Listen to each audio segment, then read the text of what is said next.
que tiene por propósito ubicarnos. Yo creo que nuestra percepción, la forma que tenemos de vivir, la forma que nos sentimos inmersos en este mundo, la manera en la que nos hemos acostumbrado a evaluar dónde estamos, nuestro lugar en esta existencia, no nos permite tener un cuadro objetivo, un cuadro real de lo que Dios quiere hacer con nosotros. Yo creo que necesitamos la ayuda de la palabra de Dios y del Espíritu Santo para poder ubicarnos acerca de los propósitos que Dios tiene con nosotros. Yo creo que nosotros, con el fragor de la lucha diaria, nos olvidamos de que es Dios el que nos ha traído a la existencia. Es Él el que tiene un propósito con nosotros. De repente nosotros cuando vamos andando por la vida, decimos, Señor, qué difícil que se me hace andar, el andar cotidiano, ayúdame, quiero hacer tal cosa. Y le pedimos una cosa y otra, y vamos planeando todo y vamos percibiendo todo desde nosotros. Y de repente nos confundimos y pensamos que Él está para ayudarnos, que Él está para hacer lo que nosotros planeamos, lo que nosotros queremos, lo que nosotros soñamos, y que Él es un Dios utilitario, que si yo le doy lo que Él quiere, Él va a hacer lo que yo quiero.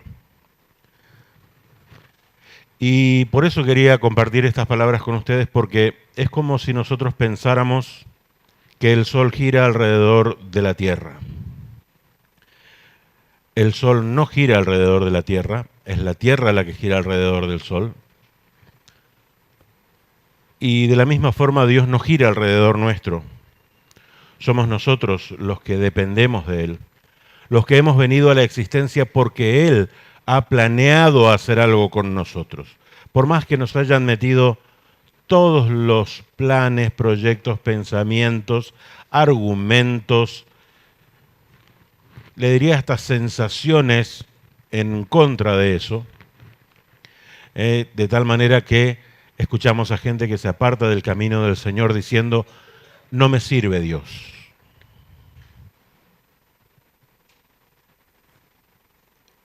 Yo creo que hemos escuchado esto, ¿no? Si Dios te sirve, quiere decir que vos pensás que Dios está a tu servicio.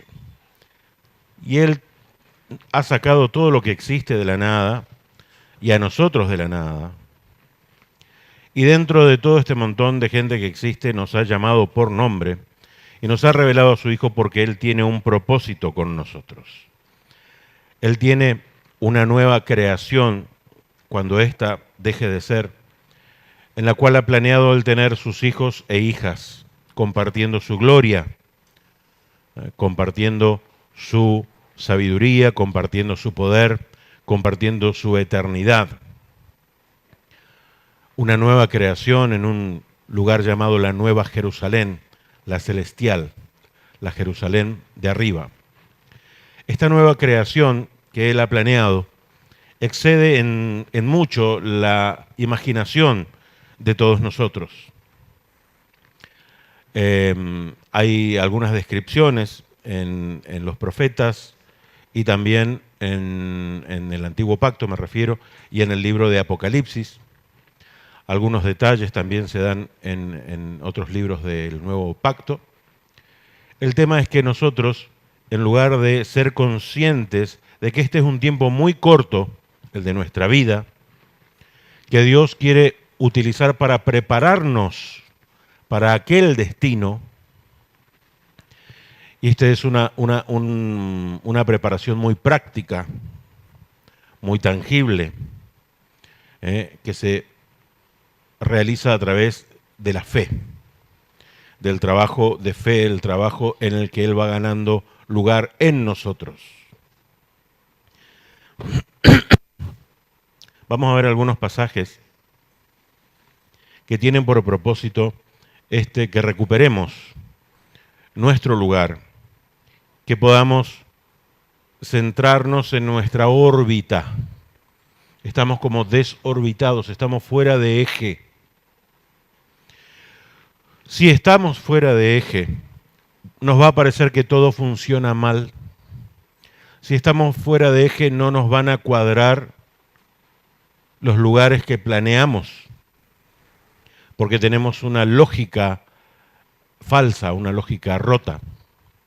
Pero si de repente nos ubicamos donde Dios quiere que estemos, las cosas van a empezar a tener sentido. Nuestras experiencias van a empezar a tener sentido. Vamos a entender que Dios está queriendo hacer una obra en nosotros, la cual es transformarnos a la semejanza de su Hijo, hacernos semejantes a Jesucristo. Y para eso, cada prueba que venga a nuestra vida, cada experiencia que venga a nuestra vida, positiva o negativa, en realidad es una experiencia funcional al propósito que Dios se ha marcado con nosotros. Y es dejarnos perfectamente equipados para darnos esta tremenda, incalculable bendición de llevarnos a una vida eterna, inextinguible, y a participar de su gloria y de su poder. Y no será en cualquier condición que Él va a hacer esto. Y esta preparación es tan importante que no debemos ignorarla. Y la función de los que conocemos la palabra es equipar a ustedes, equipar a cada uno, ¿para qué? Para que puedan capitalizar esto que Dios quiere, puedan entenderlo y puedan participar con su voluntad. El propósito de este mensaje es entonces no solo constituirlos acerca de los propósitos de Dios, sino también bajar la ansiedad en el sentido de que deje de ser un misterio, porque alguno anda como diciendo, no sé lo que Dios va a hacer conmigo, como con miedo. ¿Qué será que Dios quiere hacer con mi vida? Es un misterio que no puedo conocer. No, Dios sabemos qué quiere hacer con nosotros. Nos quiere preparar para que seamos hallados irreprensibles, que nada pueda sacársenos en cara en el momento en que Él venga a buscarnos. En el momento en que Él nos venga a buscar, Él nos va a transformar a la semejanza de su cuerpo. Él es hoy inmortal porque su cuerpo ha sido transformado a un cuerpo espiritual, ¿sí? Él viene a buscarnos y viene a transformarnos, y ahí ya no nos vamos a separar nunca de Él. Ahí vienen una serie de eventos que, bueno, no vienen al caso en esta hora, pero, como les digo, nuestro objetivo debe ser estar preparados para esa situación. ¿Por qué? Porque es el momento más importante de nuestra existencia. Si nosotros nos perdemos ese colectivo, ni siquiera tendría sentido que hayamos empezado a existir. Entonces, es necesario que capitalicemos el llamado del Señor. ¿Por qué? Porque no nos llamó vanamente, nos llamó porque nos quiere a nosotros. Te quiere a ti, cada uno de los que estamos en este lugar, cada uno de los que puedan escuchar el mensaje a través de los medios. Entonces, el propósito es hacernos conscientes para que podamos capitalizar este propósito de Dios con nosotros y abandonar nuestro egoísmo, abandonar nuestra pequeña percepción. Las cosas no giran alrededor nuestro. Nosotros somos integrantes del gran proyecto de Dios de hacer su gran templo, un templo eterno. En Romanos capítulo 15, verso 4, Vamos a recorrer no tantos pasajes, les voy a contar más que nada. Y les voy a ir explicando algo del mapa. Dios tiene un recorrido para nosotros. En la Escritura Sagrada, en la Biblia, Él nos ha recorrido. Arranca en el libro de Génesis y es un manual. Un manual que obviamente hay que saber leer. Si el manual hubiera sido explícito desde un primer momento, la furia contra este manual habría sido incontenible, hubiera desaparecido. Pero como está relatado de esta forma, como que pasa inadvertido. Dice, la Biblia no se entiende. Y el que no tiene el Espíritu no la entiende. Y por eso la Biblia es una de las razones por la que ha podido subsistir. Pero con el socorro del Espíritu Santo, Él ha acomodado los conceptos espirituales a palabras espirituales que están en la Biblia y nos permite contar con un mapa de perfeccionamiento, de equipamiento. El pastor, domingo tras domingo, es tomar una parte de ese mapa y hacernos accesible la enseñanza que está contenida en esa parte del recorrido histórico, la cual vamos a pasar cada uno de nosotros en nuestras vidas, porque es la Escritura Sagrada, el relato típico de la conversión, de la vida, de la existencia de cada ser humano. Entonces, el pastor lo que hace es tomar un momento de ese mapa y hacerlo accesible. ¿Para qué? Para que Cristo pueda ganar lugar en nosotros. Para que Cristo pueda ganar lugar en nosotros. Para que Dios pueda tener más terreno en nosotros hasta que llegue un momento en que no quede terreno independiente.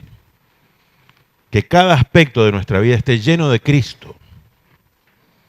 Y la persona que trate con nosotros ya no trate con el viejo José, en mi caso, sino que trate con Cristo en José. ¿Se entiende? Yo creo que todos anhelamos esto, que Dios pueda transformarnos de tal manera en que no haya aspectos reprensibles, aspectos reprobables en nosotros, sino que Dios diga, este es mi hijo y está maduro. Amén.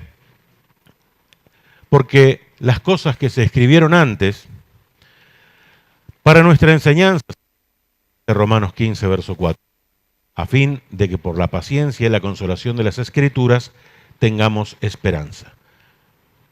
Para la enseñanza, ¿de quién se escribieron? Para nuestra enseñanza. Es muy preocupante, muy amable, gracias.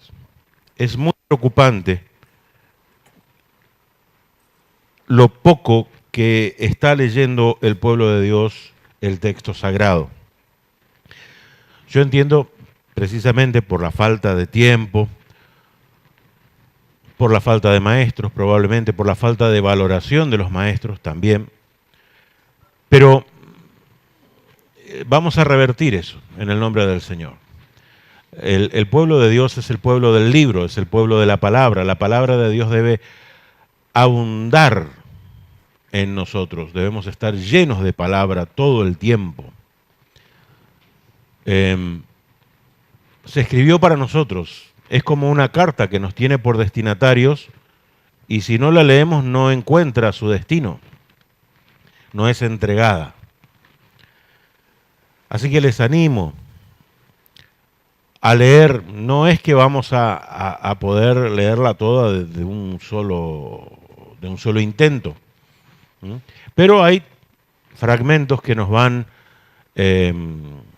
siendo iluminados y debemos aprovechar esos momentos de iluminación y debemos ir atesorando cada vez que se nos explica y que entendemos un pasaje. Y bueno, después de animarnos con fragmentos que nos entusiasme leer. Yo creo que el entusiasmo es buena señal. Cuando uno toma un texto, por ejemplo, y de repente empieza a leer los salmos con ganas, y bueno, ya es un buen comienzo, o por ahí los evangelios. El tema es romper la inercia, el tema es empezar a leer, hacernos amigos de la Biblia, saber dónde están sus partes. Así es que bueno, también los invito a cuando se generen tiempos de estudio, sea en vigilias o en seminarios, que nos puedan acompañar, porque es la carta que fue escrita para nuestra enseñanza, a fin de que por la paciencia y la consolación de las Escrituras tengamos esperanza. Esto de la consolación tiene que ver con la misma palabra paraclesis, que es la que se adjudica al Espíritu Santo, la que el Señor Jesucristo adjudica al Espíritu Santo, que es un representante. Es como si la Biblia estuviera al lado tuyo para traerte consuelo, para traerte guía, para traerte tranquilidad en el momento de la prueba, ¿no? Para que vos sepas cómo funciona la cosa, que es lo que estamos hablando, y de repente te encuentres que Dios jamás pierde el control de algo. Jamás Dios, tu Padre, pierde el control de las cosas. ¿Eh? Y debes tener esa confianza, tampoco vas a entrar en la desesperación. La desesperación ya no debe tener lugar en la vida del creyente. En lugar de desesperación tiene que ocupar ese lugar la confianza. Y si la confianza y la fe han crecido mucho, llega el lugar del gozo. El gozo que te permite atravesar tremendas pruebas, pero gozoso. No te digo carcajada, no te digo riendo, pero sí te digo con una satisfacción interior de que el Padre ya viene la respuesta, ya viene la restauración, ya viene la restitución, ya viene Dios en socorro. Amén. Entonces la Escritura, todo lo que fue escrito antes, para nosotros se escribió para que seamos equipados, consolados,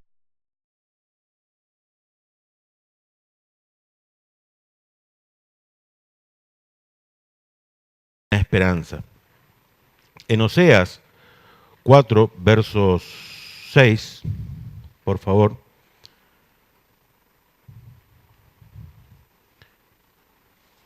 Entonces, ¿por qué estamos viendo esto? Reitero, para que ganemos conciencia de que nosotros somos partícipes de este gran proyecto de Dios y nosotros somos los que tenemos que despertar y tenemos que tomar conciencia de nuestros lugares. Si no tomamos conciencia de nuestros lugares, va a ser como un tsunami que nos vive arrastrando y no vamos a saber por qué. Vamos a vivir atropellados,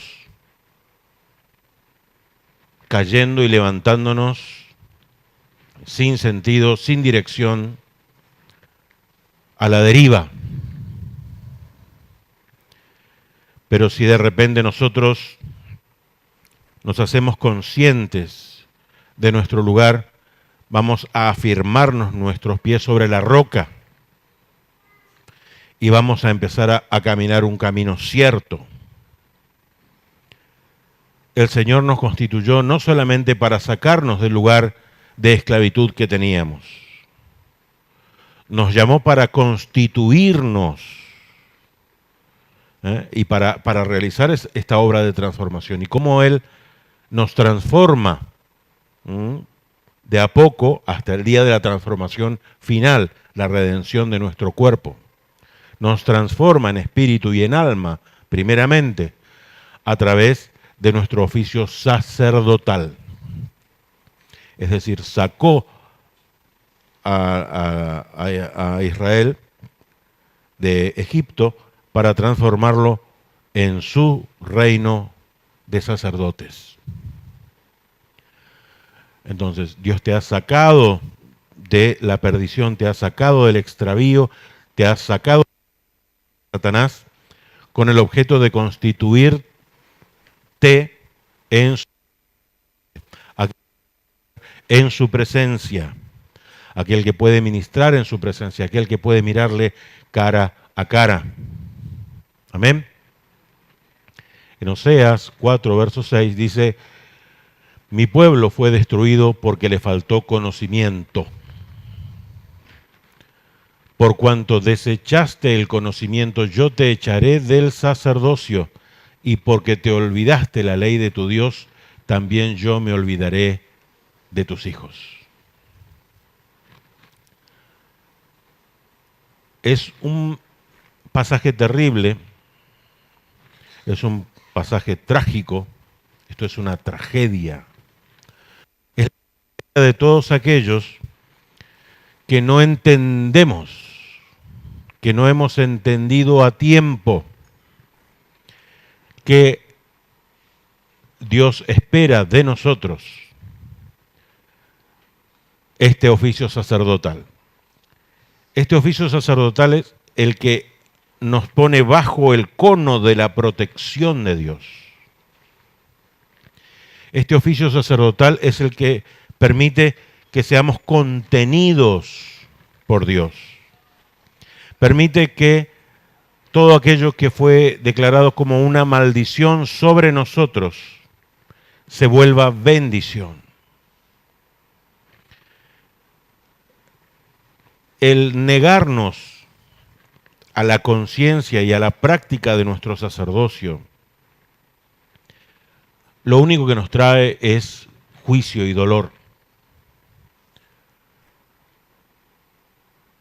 Es necesario que recapacitemos nuestro sacerdocio. No podemos encargarle a alguien que haga el trabajo sacerdotal que nos toca a nosotros. Nosotros tenemos que presentarnos delante de Dios cada día. Somos nosotros, Él nos espera a nosotros.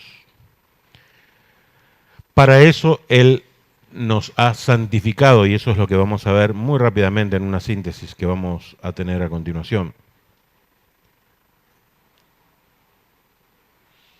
El pueblo de Israel sufrió destrucción porque le faltó conocimiento. Es necesario que nosotros entonces estemos atentos a ser constituidos de todo lo que Dios ha preparado para nosotros. Es nuestro privilegio, pero también forma parte de nuestro seguro. Debemos recordar, estamos en una tierra que ha sido tomada por el enemigo. No estamos ya en el cielo. No estamos de camping.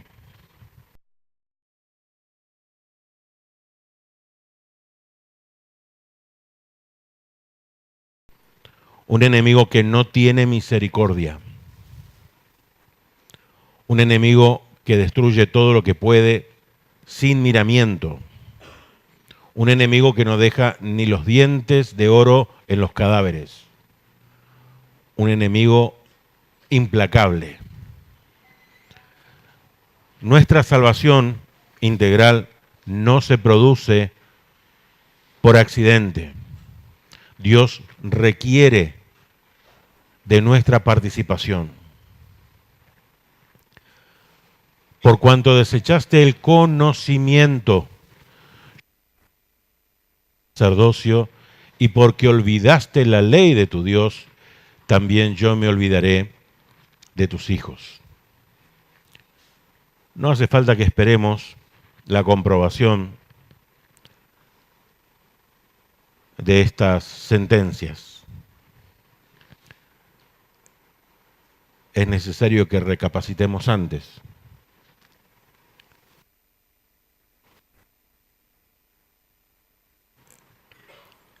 En Primera de Pedro, el capítulo 2, versos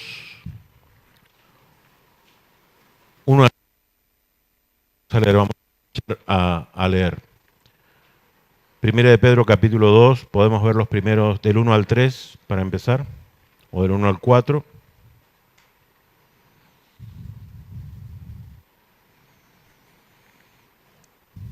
Primera de Pedro: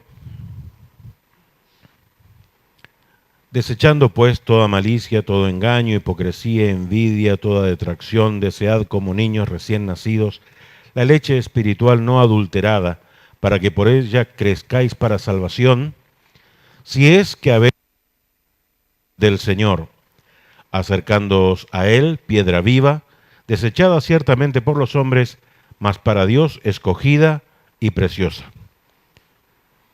Del 5 al 8 podemos ver, por favor.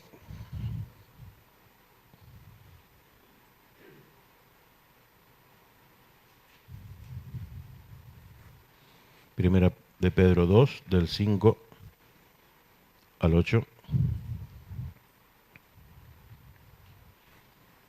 Estamos viendo uno de los pasajes que nos explica que Dios tenía de tener un reino de sacerdotes en la nación de Israel, un propósito que no pudo cumplirse, sí se cumple en nosotros. Vosotros también, como piedras vivas, se refiere a nosotros que fuimos constituidos tales, sed edificados como una casa espiritual y sacerdocio santo, para ofrecer sacrificios espirituales agradables, aceptables a Dios por medio de Jesucristo. ¿Para qué somos un sacerdocio santo? Para ofrecer sacrificios espirituales aceptables a Dios por medio de Jesucristo. También contiene la Escritura: he aquí pongo en Sión la principal piedra del ángulo, escogida, preciosa, el que creyere en él no será avergonzado. Para vosotros, pues, los que creéis en él es precioso, pero para los que no creen, la piedra que los edificadores desecharon ha venido a ser la cabeza del ángulo y piedra de tropiezo y roca que hace caer, porque tropiezan en la palabra, siendo desobedientes, a lo cual también fueron destinados. Leímos hasta acá para que se entienda el sentido de esta última frase también, es decir, constituidos el templo eterno de Dios,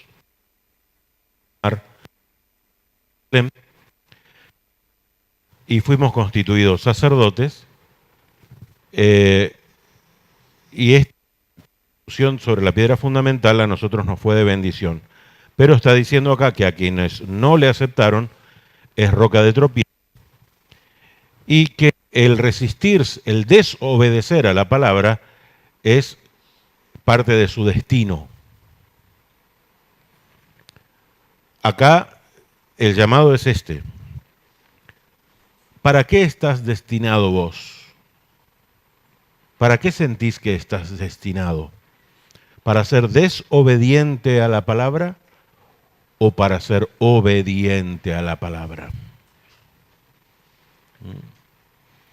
Estoy tratando de que ganemos un grado de coherencia, porque no es coherente pensar que podemos, como nosotros queramos, no asumir nuestra identidad, no asumir nuestra responsabilidad, que no nos interese la edificación del cuerpo de Cristo, que no nos interese someternos a autoridades espirituales, que no nos interese aprender la palabra, que no nos interese asumir nuestro lugar como sacerdotes y presentarnos delante de Dios a oficiar, a ministrar, y pretender disfrutar de la riqueza de la gracia en Cristo Jesús, y pretender que estamos salvados, y pretender que bendecirnos en todas las cosas que emprendamos. ¿Me estoy explicando? Ser coherentes. Ser coherentes. Queremos, entonces tenemos que asumir nuestro lugar. Tenemos que asumir nuestra obediencia. Y no seamos a la desobediencia, ¿no? Que es un destino, por cierto. De repente estando acá es medio como buena señal, ¿no? Así que algún consuelo. Romanos 8, 28 al 30. Yo sé que son cosas muy básicas.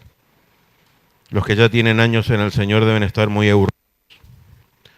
Pero es necesario decir estas cosas, ¿no es cierto? Es necesario que todos tengamos un grado de lucidez, de responsabilidad, porque no estamos aquí por antojo, tampoco estamos aquí por algún pensamiento trasnochado de religiosos, pastor, evangelista o el que está acá. No es que a nosotros se nos ocurre nada. El mapa está, la escritura está revelada. El Espíritu Santo de Dios quiere hacer la obra. Aprovechar cuanta ventaja tengamos. Y esta es una ventaja, saber que el mapa está, que hay un recorrido que hay que hacer y que saber que Él ha empezado esta obra, la va a terminar. Romanos 8, 28 al 30 dice, y sabemos que a los que aman a cosas les ayudan a bien.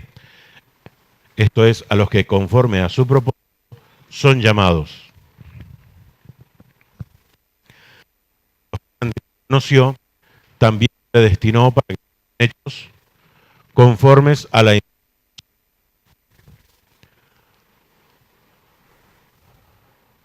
porque a los que antes conoció, reitero, también predestinó para que fuesen hechos conformes a la imagen de su Hijo.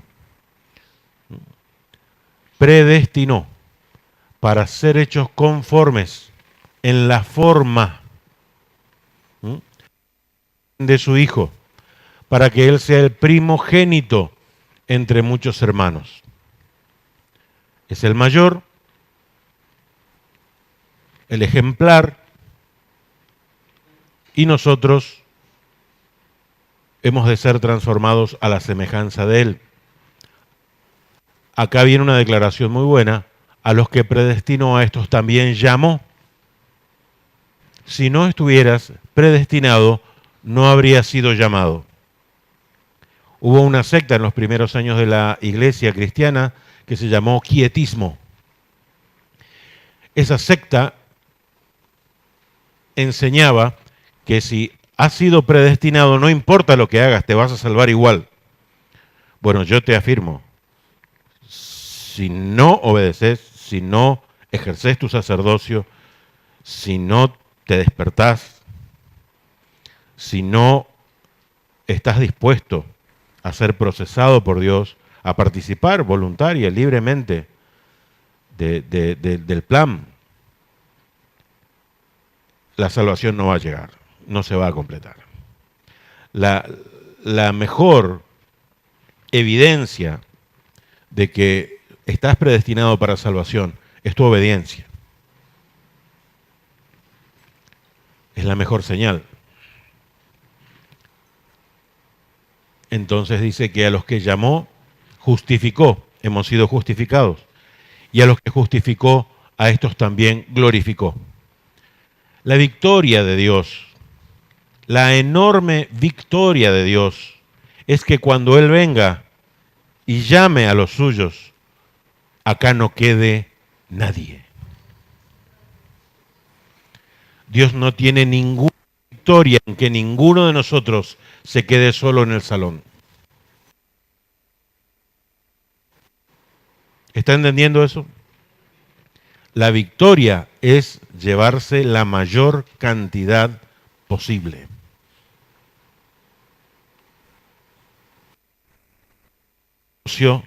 Mejor de Dios. Es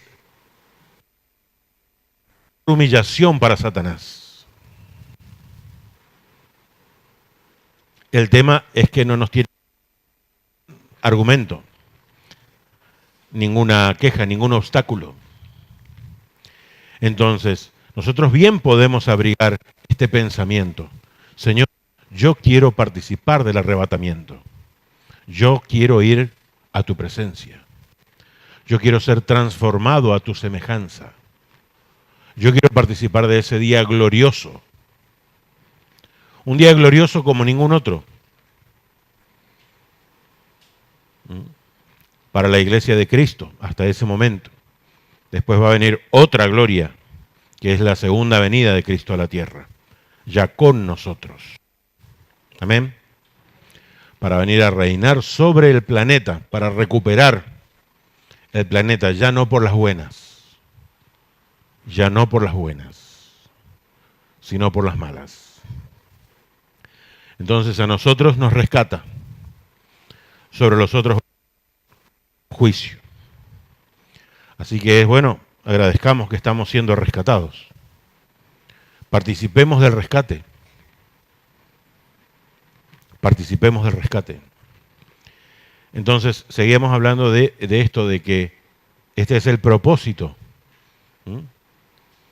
El propósito es que todo lo que nos suceda sea conforme a este propósito. ¿Qué significa? Que cada situación en nuestra vida es administrada por Dios, para que conozcamos un aspecto nuevo de Jesucristo. Una enfermedad nos enfrenta a Jesucristo como nuestro sanador.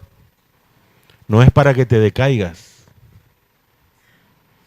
No es para que pienses que Dios se olvidó de vos. Al contrario, es para que te aferres a la fe. Es para que digas, Señor, por tus llagas he sido curado. Cuando viene un problema, cual fuere, Señor, vos sos mi proveedor. El que me abre puertas de trabajo sos vos. No es la gente. Sos vos. Y si vos cerrás una puerta, esa puerta es tuya. Y si vos la cerraste, nadie la va a abrir. Pero si vos la abriste, Señor, nadie me la va a cerrar. Así que si hay oposición, que se quite en el nombre de Jesús. Y esa es la oración. Y ya estás oficiando de sacerdote. ¿Se entendió? Y vas ganando un aspecto de Cristo. ¿Cuál es? El señorío. Su provisión. Te estás conectando, está saliendo a relucir la emuná, la fe genuina, activándose. Entonces, cada cosa que nos sucede nos ayuda a bien. Es para que ganemos un nuevo aspecto y conozcamos una nueva manifestación de Jesucristo como aquel quien condensa en sí la riqueza de la gracia. Todo lo bueno proviene de Dios y todo ha sido puesto en Cristo para que tomemos de Él gracia. Y eso precisamente, como vamos a ver, forma parte del recorrido de Israel. Israel sale de Egipto y empieza a encontrarse con de agua. Estaba contaminada. La Escritura dice, un solo ejemplo nomás ponemos, porque si no tendríamos que hacer lo que hace el pastor, liberar un aspecto de la historia. La nación de Israel se encuentra en agua amarga. Y la solución dice que fue poner un árbol. La palabra árbol en hebreo es, que es lo mismo que madero. ¿Y a quién nos recuerda el madero? A través de tomar el madero, figura del agua y pudieron beberla. Y no murieron de sed en el desierto. ¿Se va entendiendo? Vemos a Cristo en todo el recorrido, vemos a Cristo en toda la Escritura. Él dijo, lo que está escrito de mí en la ley de Moisés, en los profetas, se está refiriendo a la Tanaj, a toda la Biblia hebrea. Está llena de Cristo, para los que aprendimos por el Espíritu Santo a leerla. ¿Se va entendiendo? Tenemos la provisión, tenemos a Cristo, tenemos el Espíritu Santo. Asumamos como niños. Hay un tiempo de niños, pero hay un tiempo en que cada uno tiene que hacer sus propias cosas. Tomar sus propias responsabilidades. Y conformarse en el al que no está equipado. Así que de repente ya no vas a ser una persona que necesita ser guiada, sino que también vas a poder transformarte en guía. Y fortalecer a uno que no ha ganado tu misma experiencia. Tal vez si vos lo conoces, te vas a encontrar con un hermano enfermo, ya vas a decir, tranquila, que esta es fácil. Porque ya pasaste. ¿Se entiende?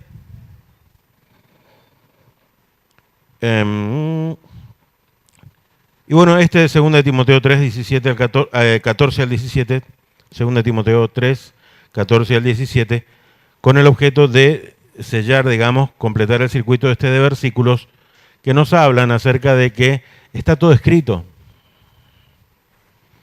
2 de Timoteo 3, versos 14 al 17.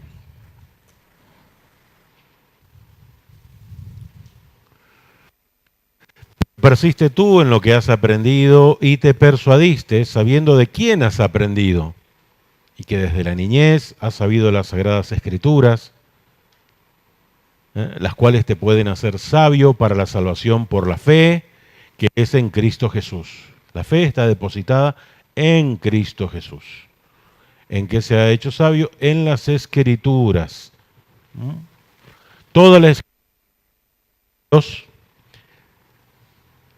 cuando se refiere a toda la Escritura aquí, se está refiriendo a lo que estaba escrito en ese momento. ¿Qué es lo único que estaba escrito en ese momento? El antiguo pacto. Ellos tenían su que le manda Pablo a Timoteo, la segunda ya estaba prácticamente por ser sacrificado cuando se escribe la carta esta, probablemente sea la penúltima o última carta que él escribió, y dice que toda la escritura está inspirada por Dios y que la utilidad de esta, con las cosas que fueron escritas para nosotros, es para enseñar, redarguir es dar vuelta un argumento. ¿Por qué Dios nunca me escucha? ¿Por qué nunca lo escuchas a Dios? Eso es redarguir. Es dar vuelta al argumento. Vos me estás tirando un argumento. ¿No será que vos no lo estás escuchando a Dios y no que Él no te escucha? ¿No será que Él te quiso hablar millones de veces y vos te hiciste totalmente el sordo? Eso es redarguir. Para corregir, instruir en justicia, conforme al designio de la Torá. Es la guía, la enseñanza de cómo es el modelo. Se ha hecho un modelo con diseñado todas las cosas y cuando algo se sale del modelo, no funciona. Por eso hay que saber el modelo. Cuando uno sabe cómo fue diseñado, lo puede arreglar. Y si uno no sabe cómo fue diseñado, lo arruinará. Con el propósito de que el hombre de Dios sea perfecto, enteramente preparado para toda buena obra. Es decir, un grado de perfección. ¿Con qué? Solo con el antiguo pacto. La perfección de Cristo sabe que Cristo es la fuente de todas las cosas y que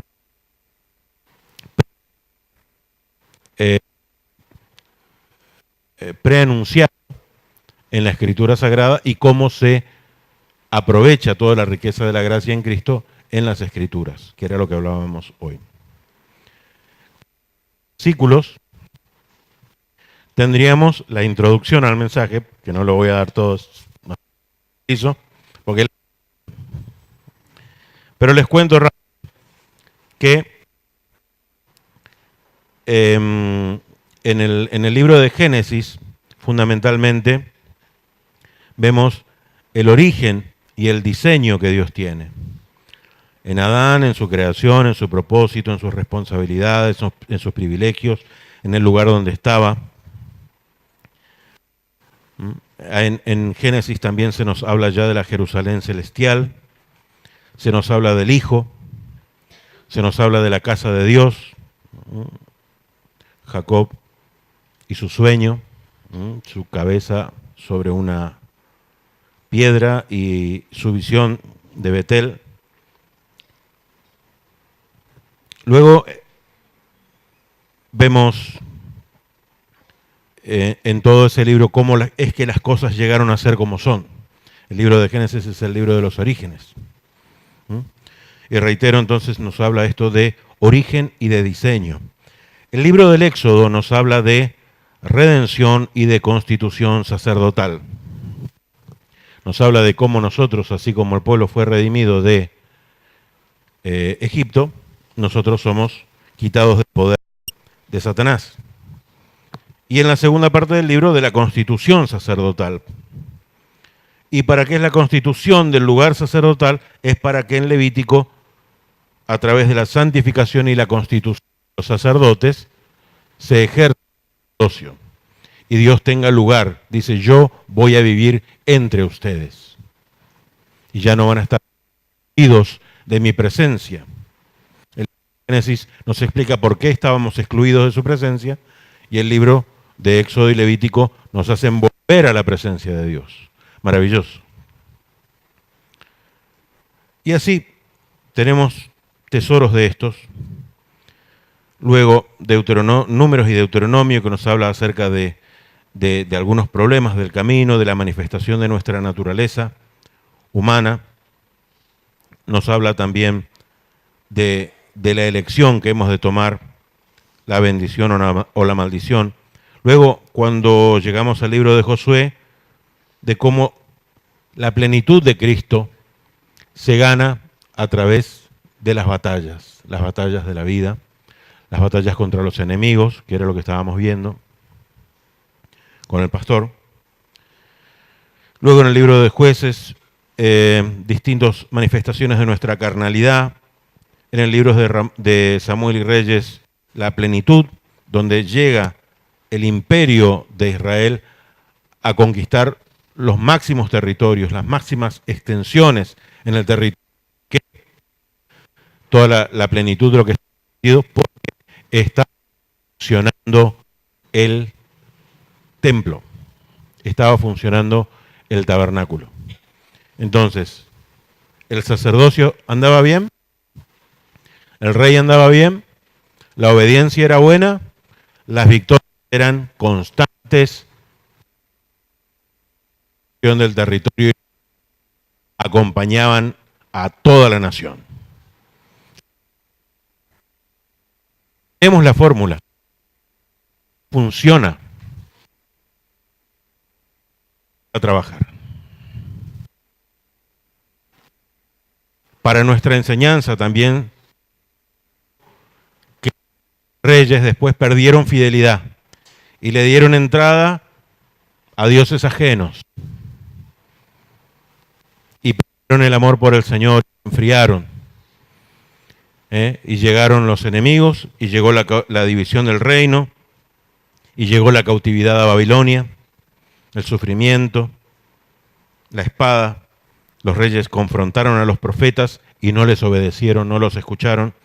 Llegó la cautividad, el sufrimiento, la cautividad 70 años. Y bueno, luego la misericordia de nuestro Señor de dar la posibilidad de la restauración. Esdras, Nehemías, la posibilidad de volver a edificar el templo de la ciudad. Y dice que después de que se terminaron de reconstruir los muros, las naciones vecinas temblaron. Temblaron.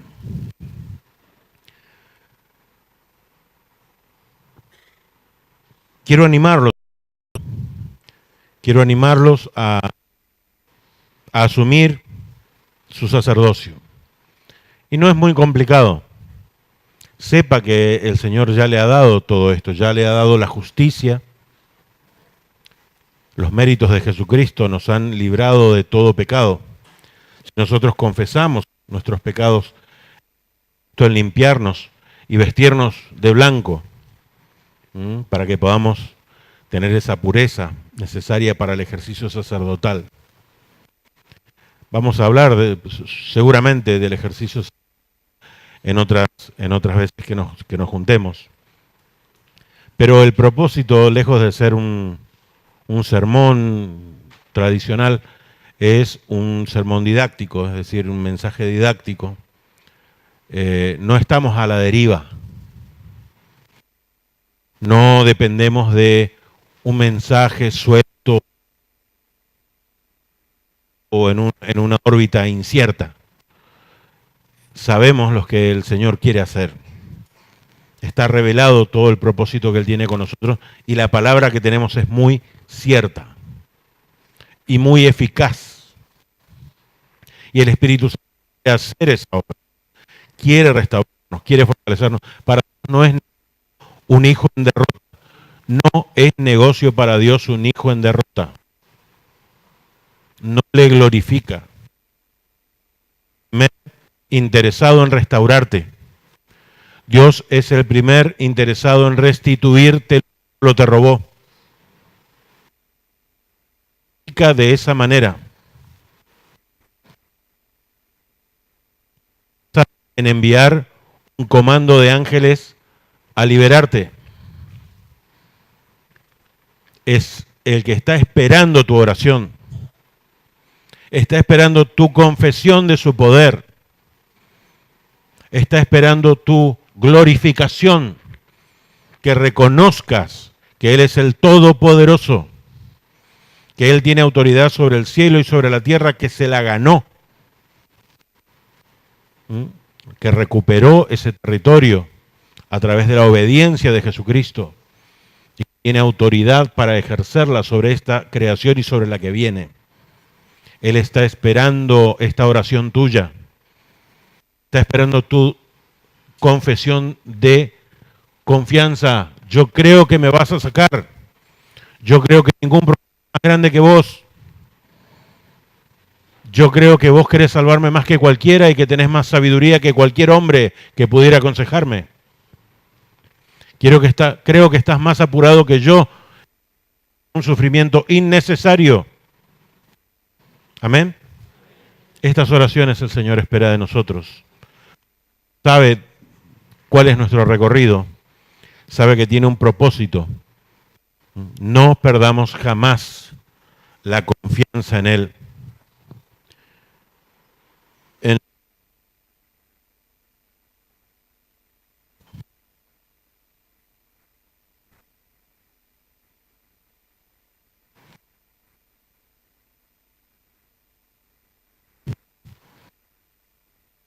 Romanos capítulo 8.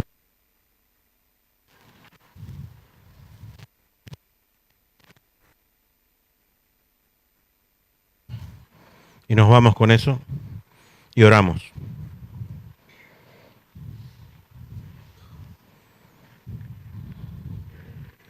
(37 al 39). Está hablando el texto de que ¿qué nos separará del amor de Cristo si la tribulación, la angustia, la conocida angustia, la conocida tribulación, la persecución, el hambre, la desnudez, el peligro, la espada? Antes, en todas estas cosas, somos más que vencedores por medio de aquel que nos amó. Ha entendido Pablo y nos constituye bajo la guía de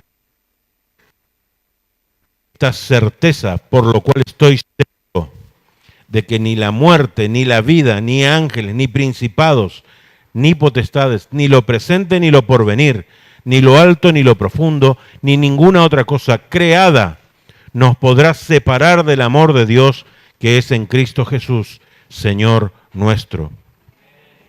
Esta para mí es la declaración magna de la emuná, de la certeza absoluta. No hay cosa creada que te pueda separar de su amor. Anclate en su amor. cimentate en su amor.